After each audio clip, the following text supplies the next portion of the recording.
Hello YouTube friends. Some of you have been asking questions about the equipment that I use to make my videos. So let me talk about my microphone because it has helped me make my last 4 videos and it's been an enjoyable experience. This microphone costs about £35 and it can be found on Amazon. It's a USB microphone, so when you plug it in, I reckon it installs itself.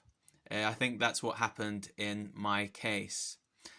The sound on it is very crisp. I think my last 4 videos have been very good, and because of it I don't have to wear anything on my head, which can be a distraction sometimes.